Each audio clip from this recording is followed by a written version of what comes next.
Hi everyone, I'm Tanaz from foreverconscious.com and this is your weekly energy forecast for the week of November 29th. This week brings the full moon lunar eclipse on November 30th.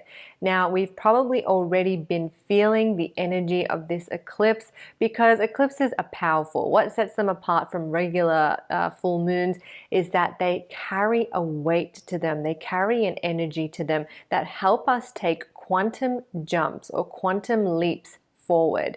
And under the presence of this eclipse, we are being guided to release, to reach a culmination point, to surrender and allow whatever needs to go, and to allow whatever needs to come to come. This eclipse, we may be feeling it on an external level. Something might have been, removed from our lives, or something has kind of fallen away. Maybe it came as a shock, maybe as it was surprising, came out of the blue. Eclipses can do that sometimes. Or maybe on an internal level, emotional level, you're processing and purging and detoxing emotions or resentments or pains on an inner level. Both of these are in operation under the eclipse. Of course, not all of us are going to feel the effects as strongly. This energy is always working with our own rhythms and harmonies. But if you're feeling that, if you're feeling this sense of transformation, if you're feeling this void in a sense that has been created from something being released or something falling away from your life, it's likely you're in the depth of this eclipse portal energy. Following this eclipse, actually, before I talk about following the eclipse, I also just want to point out that this eclipse falls in the sign of Gemini, and this might give a little flavor to this eclipse. So in mythology, Gemini is represented by the twins. One twin is mortal, one twin is immortal. And this is representing both the human side and the being side of who we are. We've got this, one side that has to navigate the 3D world, has to learn how to live, within the constraints of this three-dimensional world. But then you have this other side that knows that in a sense this is an illusion. You have that other side that knows we are more than just this physical body. We are more than just what we can see. And under this eclipse, you may find the two of those energies or the two of those understandings crisscrossing in a deeper way, maybe separating in a deeper way. Something of that nature might come into your awareness this week around this eclipse energy. So see where you can find the balance, see where you can honor the human that you are, but also the being that you are. As we pass this eclipse, so this eclipse happens on November 30th, as we, move away from this eclipse, we enter what is called the Eclipse Gateway. This is a sacred time between eclipses. So we have this November 30th lunar eclipse, and then come December 14th, 15th, we have another eclipse. It's a solar eclipse in the sign of Sagittarius. So that time between these two eclipses is known as the Eclipse Gateway, and it's a time of heightened energy. It's a very alchemic kind of energy, very transformative. It's also a time where, things feel a little bit more magical. There's this energy of metamorphosis or shift.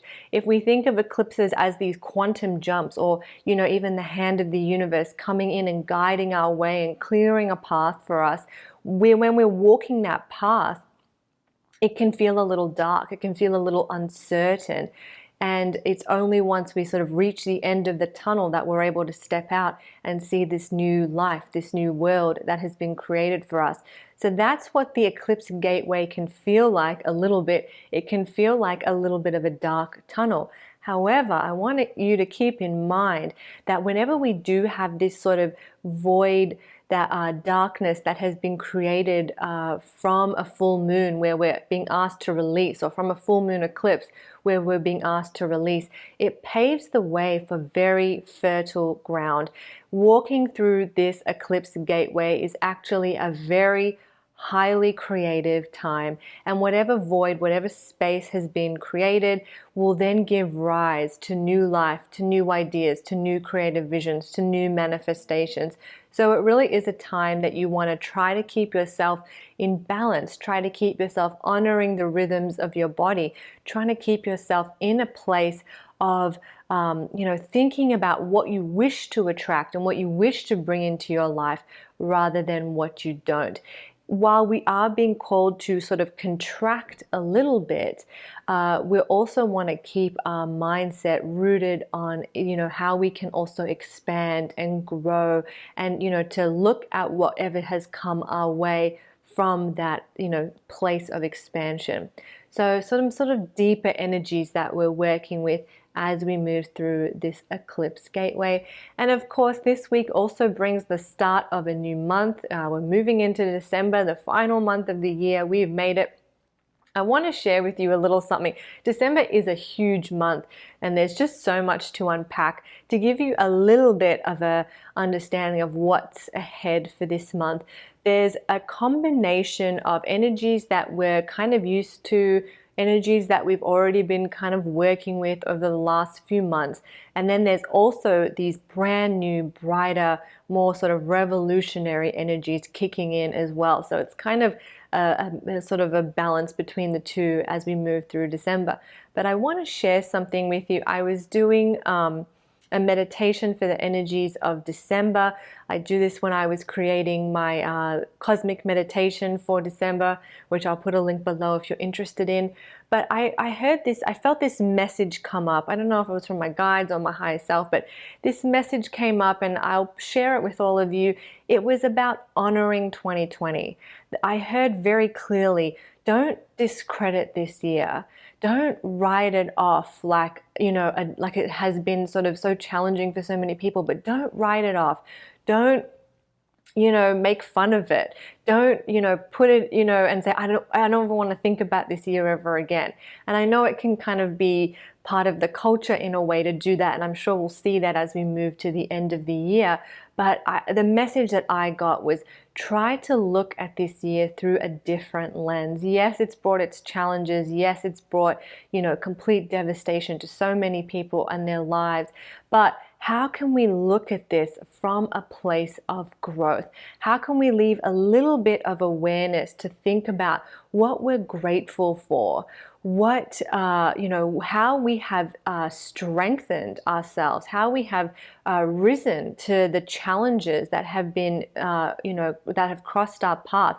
How can we look at it from that lens? Because when we do that, we're able to notice little pearls of wisdom. We're able to find more gratitude and things to be appreciative of, and we can take that wisdom and march with it into the new year. And that was the sort of the key in what I heard was that, when we do that, when we look back on this year and find those little nuggets, find that wisdom, it will be a strong guide and motivator for us as we move forward into 2021.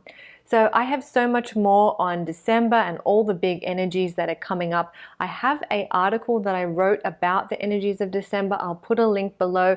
I do want to do more videos. I do want to talk to you more about everything that's happening in December, but too much to put all in this video. But I'll put that link below if you want to get a snapshot of what's to come through December, because it's a big month. And just a little reminder, my moon calendars, you can see it back there, available still on Etsy. I will also put a link below if you're interested in getting one of those. I am Tanaz from foreverconscious.com. Thank you guys so much.